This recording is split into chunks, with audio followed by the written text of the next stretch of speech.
Yo, what's going on, fam? We're back again today. Today is the day we are putting our drivetrain inside of the kswap EG.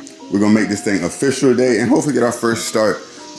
If you guys haven't been around, haven't been following too closely, I know I went ghost for a little bit, but I just want to let y'all know what we're doing. Number one, we got all of our engine mounts in already, ready to go. I'm keeping these loose. That way I'm able to square up the engine before tightening anything up.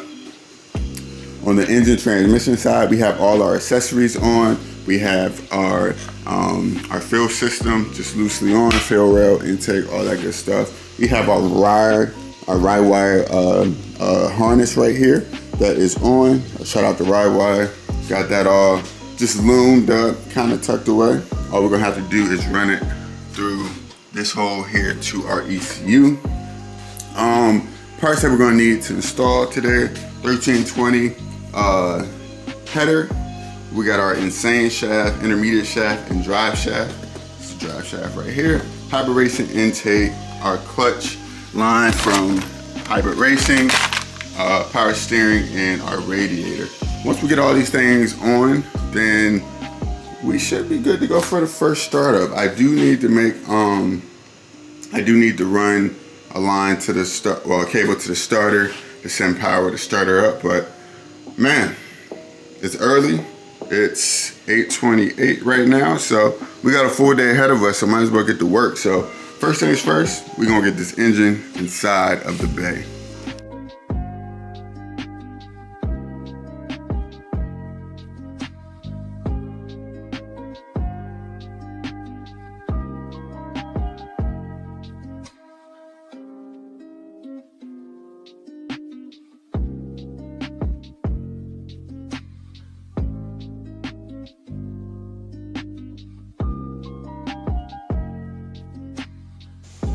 Sorry that the light is a little bit harsh. This window here, the sun is like right in the perfect place. But engine is in.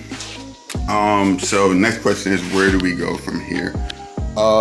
So the goal is to get a first start. In order to do that, we have to get this engine harness wiring through this hole right here in the firewall. I'm not going to record how to do that, but to make it simple, I'm going to push these one by one through.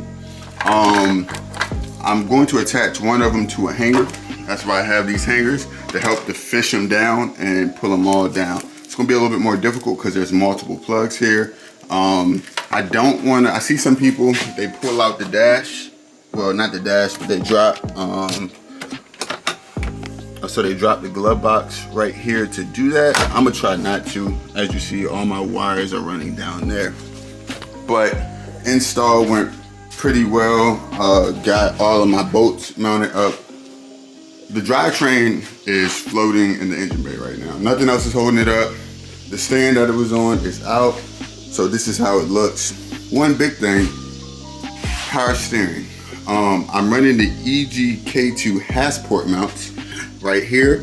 These are dual height mounts for the K20, K24. I have a K20, but I'm running it on the K24 setting, which is lower because the K24 block is higher, I think by like 19, 20 millimeters, something around there.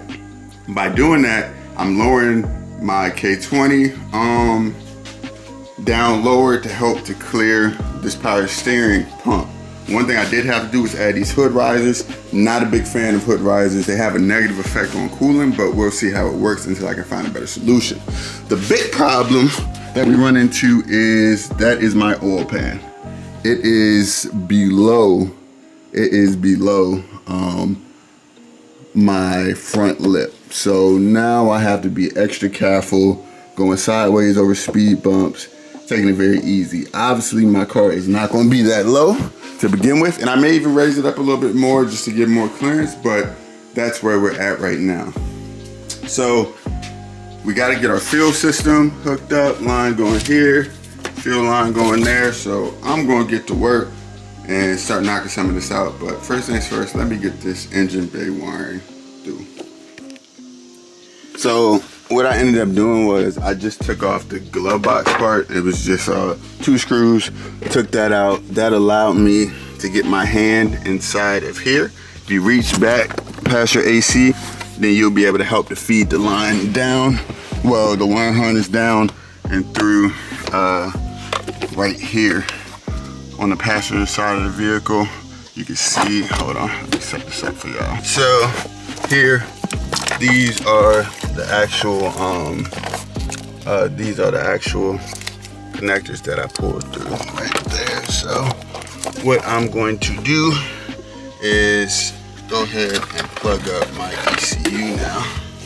Hopefully y'all can see, but so right here, this big plug goes to my conversion harness. Let me see, that should be better. Big plug goes to the conversion harness. That communicates back to the chassis of the vehicle, so that's cool there. So right here I have my A and B plug. This is going to go to the ECU. Let's see, how do I want to, well, for right now, permanent routing isn't that big of a deal because this isn't permanent. Still gonna have to go through and make sure everything runs. So for right now, plug that in there.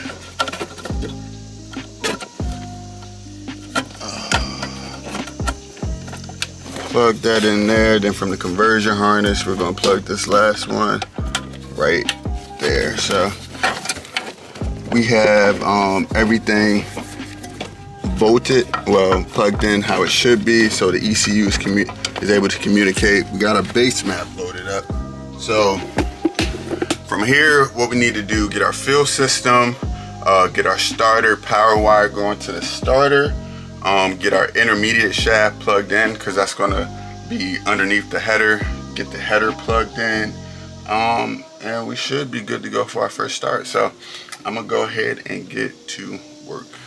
So I think understandably y'all will understand, I'm so excited, I'm so ready to get this thing going. I haven't been recording everything, but I want to let y'all know what I've done so far. So fuel line coming from the fuel filter, going to this side of the fuel rail right here, travels through, goes to the injectors, comes to the fuel pressure regulator where that will let the fuel go back to the return.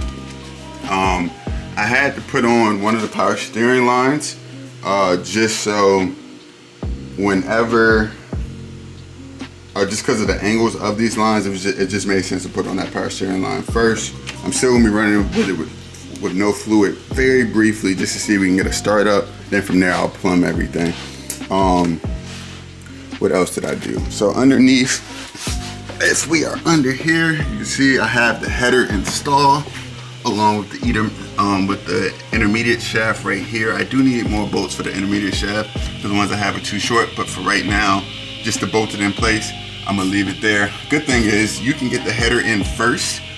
Well, you have to get the header in first, then you are left with enough room to install your intermediate shaft. So 1320 header, I can say the fitment is on point.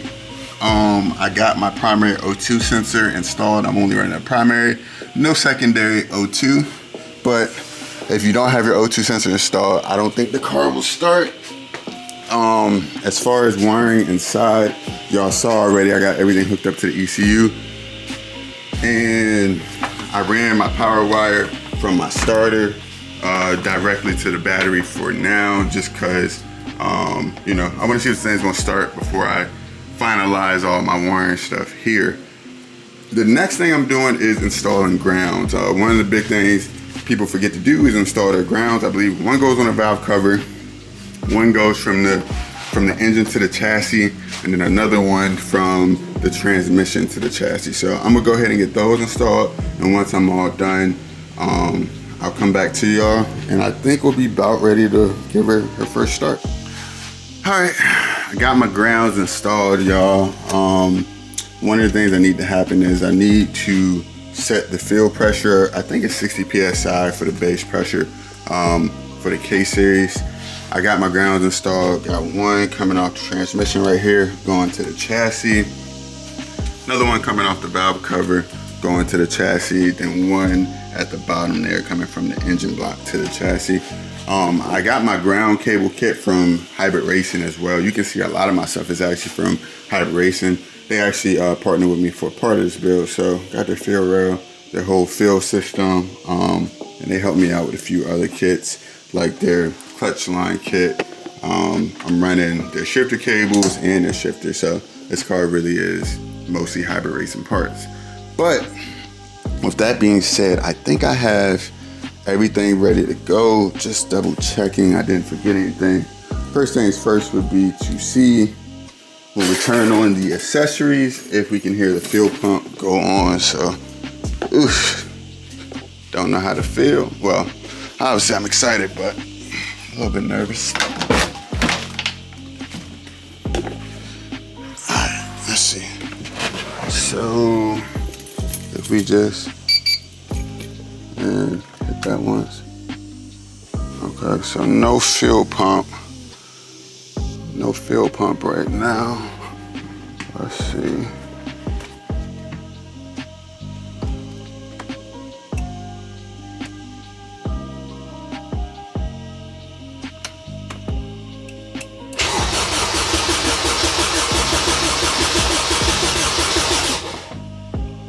We do have the engine cranking, but we don't have fuel pump. Need to figure out why that is. It's good that we got the engine cranking though, but we need to figure out why our fuel pump is not engaging here. So let's see what's going on. First things first. Well, all right, so turning off the car. Let's see. All right, so the car does crank. You hear that? That's dope. Be nice if we get some fuel pressure going though. Let's see.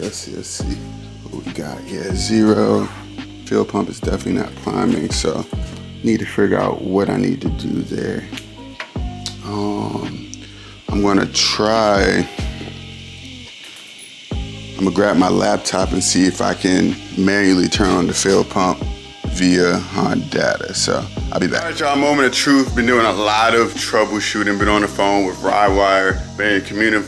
I've been communicating back and forth with Richard from Team Axle Stands up on YouTube. He's been a great help and assisted me. But I think we are ready for our first start. I know things look a lot different than the last clip. I got a little bit frustrated with the no ECU power and decided just to start knocking out everything else. So when I finally did figure out the problem, the car would be ready to start, and I think we are at that point now. So y'all about to see now if we have ignition power. Well, if we have power to the ECU, and if we do, man, be exciting. Oh, we got ignition power, yeah! The fuel pump is fine. We got the green light. All right, fuck it. Let's make sure we're in neutral. See what happens here.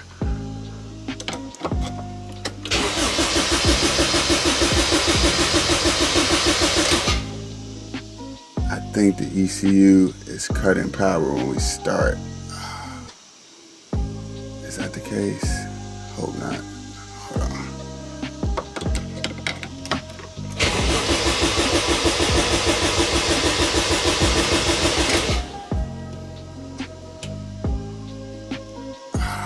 Oh, fuck me.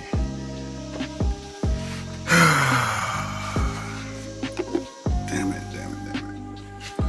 So the power source I tapped into was initially that one right here. This far left one that is plugged into right now, if you look at that, if you look at the red wire, that's always hot at all times, even when the car is off. So what means is even when the ignition is off, we aren't getting power. So that kind of sucks. Don't want that to be the case, and that can't be the case. So I could possibly run a switch to it to go to interrupt that power. That's an option. But when now the ECU has power.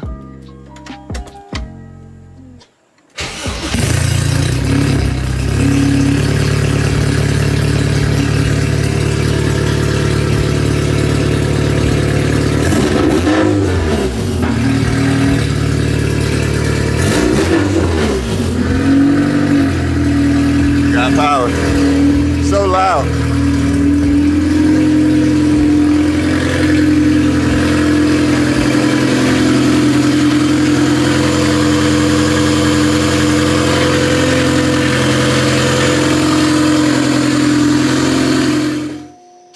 Y'all been making tons of progress. Got a coolant leak though.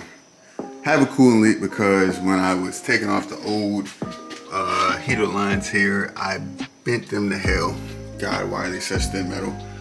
So can't be mad at anybody but myself there, but all good either way. Took care of some cleaning up the bay. Finally got the actual battery and the fuse box back into place. Ran my alternator wire and ran my my starter wire as well. Got those all tucked up, running along here. Then they taper off into there. We're looking good so far. Still got some wiring things that I need to handle on this side. So, but once I get that all up, then I'll go ahead and tuck everything back in, make that look all pretty. Overall though, I would say that the bay is looking pretty good, pretty solid so far. Gotta figure out my intake solution. I have a hybrid racing intake, but I think that requires you to do some cutting, and I'm not willing to relocate my windshield washer a reservoir, so I might have to come up with a solution there, but no problem. That is something that we can deal with. Going to the interior, still got a couple things I need to deal with in here. So wiring, get you some light. All right, so wiring on this end, I know it's 100% good. I came, hopefully y'all can see, I know it's a little dark. I came and tucked everything up how it's supposed to be. ECU is mounted under there as well, and that's looking pretty good. Everything's just gonna lay underneath there. But yeah, that's looking good. ECU's mounted up, everything's working the way it's supposed to. So we're actually good to hide all that stuff out of the way. Over here, I have to do a bit more wiring just to figure out a couple things, so that's still a bit messy, but overall, it's coming along well. I think tomorrow I'm gonna go ahead and vacuum out the interior and put back in a couple of my interior pieces, the lower center console, so the lower part of the dash, and then my center console, I think I'm good to put in as well. So I would like to get those things back in, just because I feel like it'll make the car look a bit more complete. And just because I'm just working in this area now, no longer need to do anything over here. But yeah, I'm gonna keep working this, so I'll catch y'all a bit later. We are back. So I don't know if I had mentioned that I had a coolant leak at my heater hoses back here. I rerounded those out. I believe we are good there. And we have a pretty good seal now. So we are good to go ahead and bleed this thing. If you notice, the car is in the air tilted back. Reason for that is these K-series are very notoriously just hard to bleed. So I tried to get the coolant system as high as possible so that, so the radiator as high as possible so it's the highest point. So that's why we are up as high as we are here. So we're gonna go ahead, start this bad boy up and let it run through a few cycles, and we will be good. I'm gonna get this ground all tightened up, and then I'll go ahead and get this thing started. It would be dope to take it for a drive tonight, but man, this car is just so loud, open header, and I really don't want to piss my neighbors off if I don't have to. You know, one more day won't kill me, but we'll see. We will see. So let me get this ground tightened up, and we'll go ahead and get this thing started.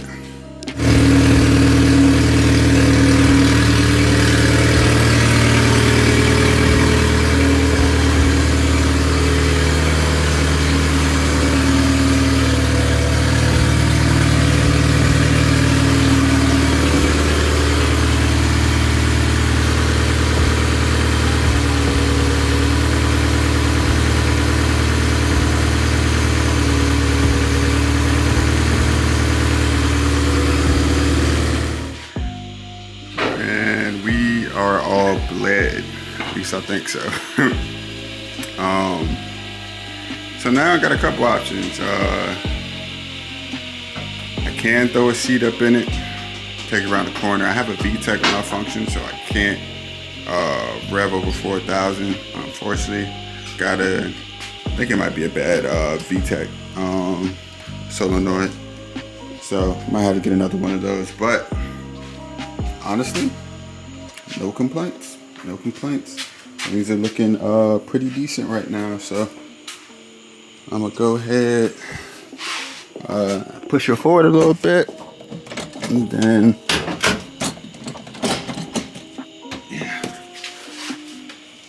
I feel like we kind of got to take her around the block one time. Well, I'm push out the garage, see what's up, and then maybe I'll throw a seat up in there. So we're about to go for our first drive, do a driver's seat inside of there. Unfortunately, it's so dark. Like, I don't think you guys are gonna really be able to see, but I'll do my best. Things to consider during this drive. Overheating being the biggest possibility, just because K-series are pretty notorious for being hard to bleed. Let's see.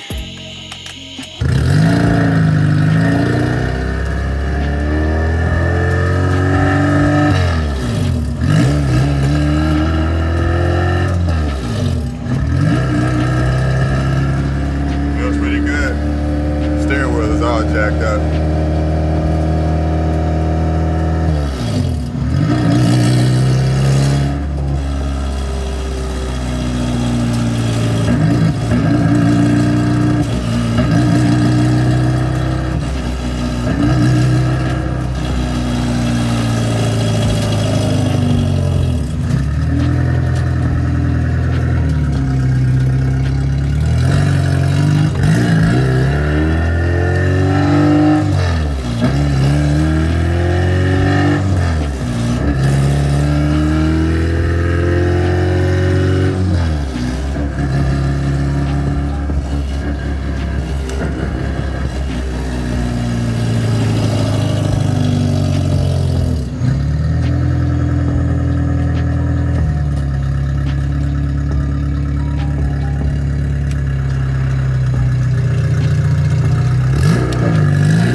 So a couple issues arose.